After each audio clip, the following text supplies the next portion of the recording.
గమనించాలి, దేవుడు పరిశుద్ధుడు. అంతే కదండి, దేవుడు పరిశుద్ధుడండి. అన్ని విషయాలలో దేవుడు పరిశుద్ధుడు, అన్ని విషయాల్లో దేవుడు నీతిమంతుడు, అన్ని విషయాల్లో దేవుడు న్యాయవంతుడు. ఒకసారి ఆలోచన చేద్దామండి.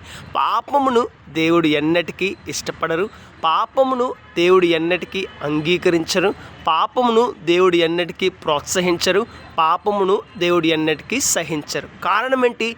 దేవుడు పరిశుద్ధుడండి. కారణమేంటి? దేవుడు నీతిమంతుడండి. కారణమేంటి? దేవుడు యథార్థవంతుడండి. కారణమేంటి? దేవుడు న్యాయాధిపతి అండి. కారణమేంటి? దేవుడు పరిశుద్ధుడండి. ఒకసారి ఆలోచన చేద్దాం.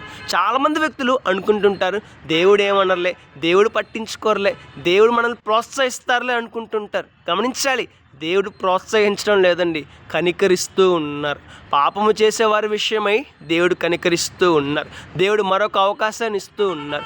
చాలామంది వ్యక్తులు అనుకుంటూ ఉంటారు కదా, నేను పాపం చేశానే నాకేం అవ్వలేదే, నేను చెడుగా జీవించానే నాకేం అవ్వలేదు అనుకుంటూ ఉంటున్నారు. గమనించాలి, దేవుడు కనికరిస్తున్నారు, మరొక అవకాశాన్ని ఇస్తూ ఉన్నారు. పాపమును దేవుడు ఎన్నటికీ ఇష్టపడరు, అంగీకరించరు, ప్రోత్సహించరు, సహించరు. కాబట్టి ఈ భయముతో, ఈ భక్తితో మనం జీవించాలి. మన జీవితాన్ని కాపాడుకోవాలి, మన జీవితాన్ని జాగ్రత్త చేసుకోవాలి, పరిశుద్ధంగా జీవించాలి, నీతిగా జీవించాలి, యథార్థంగా జీవించాలి. అలా జీవించినట్లయితే రేపటి దినాన శ్రేష్టమైన ఆశీర్వాదాన్ని పొందుకుంటాం, శ్రేష్టమైన పరలోక రాజ్యాన్ని పొందుకుంటాం. ఒకసారి ఆలోచన చేద్దామండి. ఎన్నిసార్లు చెప్పినా సరే దేవుడు పరిశుద్ధుడు.